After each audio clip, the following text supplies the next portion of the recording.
La regeneració de la flama del Canigó té lloc cada nit del 22 de juny, puntualment a les 12 de la mitjanit. A dalt al cim del Canigó, o pica del Canigó, i consisteix en fer una foguera nova i d'aquesta manera regenerar o renovar la flama que durant tot l'any es guarda al Castellet de Perpinyà i que avui la pugem fins a dalt al cim amb aquest foc antic. Encenem una nova foguera i aquesta nova foguera és la que servirà durant tot el dia de demà, durant tot el 23 de juny, per escampar-la arreu dels pobles i ciutats dels Països Catalans i fer fogueres, i fer festes, i fer les revetlles de Sant Joan, i que a la vegada aquesta nova flama es guardarà al Castellet de Perpinyà una altra vegada fins l'any següent, que es tornaran a buscar.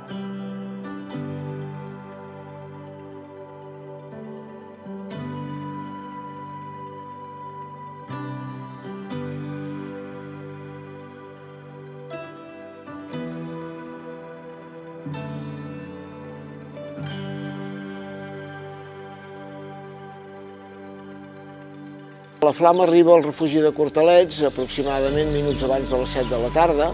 Ara mateix ens trobem al refugi de Cortalets, als peus del massís del Canigó, molt a prop de la muntanya, que és allà a sobre, i estem aquí havent recollit ja aquest matí la flama al Castellet de Perpinyà i disposant-nos ara a començar a caminar cap a dalt al cim, que és on aquesta nit farem la regeneració de la flama.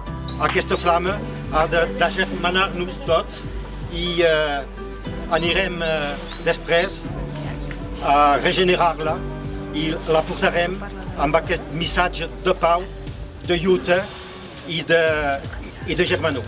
Que tingueu molt bona pujada al cim, molt bona regeneració, molt bona baixada i sobretot que encengueu amb aquestes flames que feu arribar a tots els pobles dels Països Catalans, totes les fogueres i per tant res més, molt bona revetlla i feliç Sant Joan a tothom. Moltes gràcies.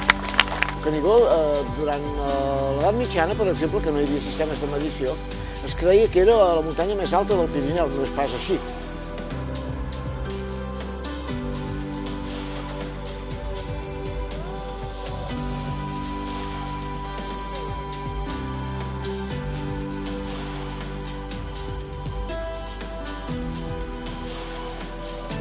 Que la flama ens il·lumini el camí, que esdevingui la nostra llum de futur i d'esperança.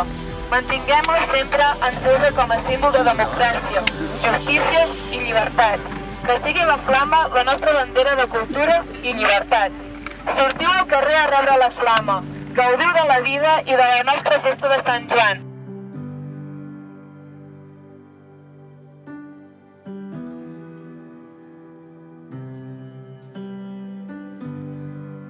Fem una cosa entre tots, units, moltes entitats diferents, gent de totes les edats, una organització molt complexa i aconseguim fer una cosa èpica, que és que la flama que surt del Canigó a les 12 de la nit, al vespre pugui encendre 3.000 fogueres d'arreu del país.